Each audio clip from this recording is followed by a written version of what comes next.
Hello, I'm Jerry Stewart with another episode of Common Sense.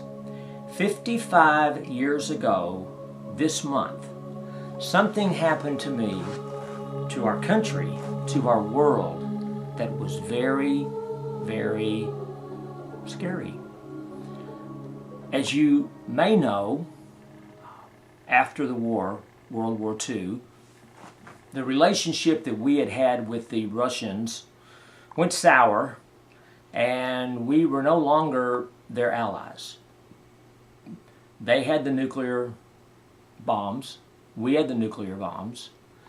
Each one of us had rockets pointing at the other's nation, and thus began this thing called the Cold War. And we were going along, and you know that there's the possibility of these things, but you don't really think about it until one night in late October.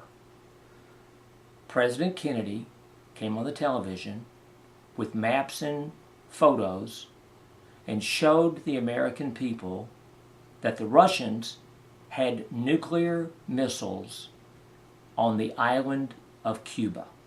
Now, Cuba's only 90 miles from Florida, and if you had anything, a rocket that you wanted to shoot into the U.S. space, pretty easy to do it. And he told us that something had to happen because they could not leave those missiles there. And he said that they were going to take a series of warships and put them in the waters there outside of Cuba and make a blockade where the Russians and the Russian ships could not go to and from Cuba.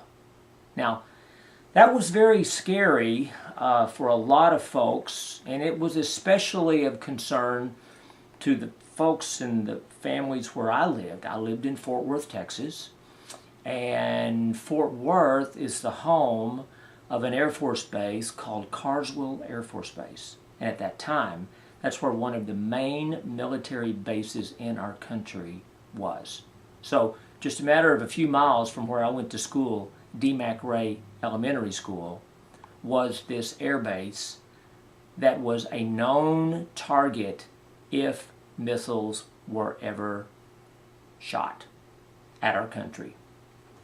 So here we were, elementary school, and back in those days, if there was a tornado or if there was a potential of a fire, they would have these tests, these alerts, and they would have us go through these mock-ups of what we would do if something dramatic happened. Well, just in that week that President Kennedy had announced that the blockade was going up, they set off a practice alert at our school. Hundreds of children leaving our desks, going out into the hallway, crouching down, putting our hands over our heads, everybody pushing in all together. And of course, each one of us is wondering, is this just a practice or is this real? Well, it was a practice. No missiles were shot because when the U.S. set up the barrier of, I believe, 17 different warships, and when the Russian cargo ships were coming to Cuba, there was a moment to where the ships were facing face to face. And at that moment, someone had to blink, and the Russians blinked, and the cargo ships were turned away. Shortly thereafter, the two countries made an agreement that Russia would remove all of the missiles from Cuba and that we would remove a lot of our missiles from Turkey and from Italy. And there was a compromise and everything went back to normal. Now, the reason that I bring up this story is, as you know, last week we talked about how powerful fear is. And we look today at North Korea. and we see someone who seems almost insane with the idea of shooting his missiles at anywhere and anyone he wants to. Now, there's a lot of people, and listen to me carefully, there's a lot of people who would do anything, would agree to anything, just to stay out of trouble. They will talk about the evil of this world as if the evil is the real problem. But the truth is this. Albert Einstein, one of the men who was responsible for determining how an atom could be split, he was one of the founders of the idea of being able to even make an atomic weapon. Albert Einstein said this: "This is a very dangerous world we live in." But listen to this part. He said, "But the danger is not the evil people of this world." He said, "The danger is the people who don't do anything about it."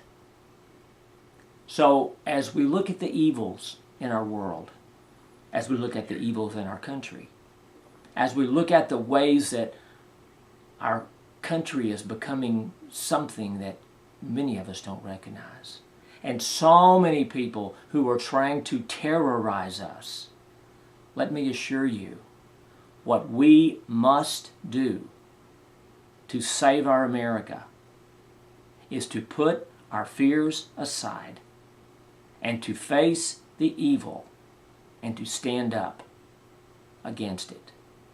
I encourage you, if you have anything that you've seen or you've heard or you know, do not let fear be your driving force. Let truth be your driving force. And let us realize that God is overseeing everything, and that He will take care of those who know Him. I'm Jerry Stewart. It's another episode of Common Sense. I always love for you to give me your feedback. And if you send me a thought, I'll get back with you. We'll talk about it. If you have not subscribed, I would love for you to subscribe. I'm going to do my best to give you in a 10 or 8 or 12 minutes something worth listening to. Something that'll be a little history, but it will be a lot, hopefully, a lot common sense. God bless you. See you next time. Bye-bye.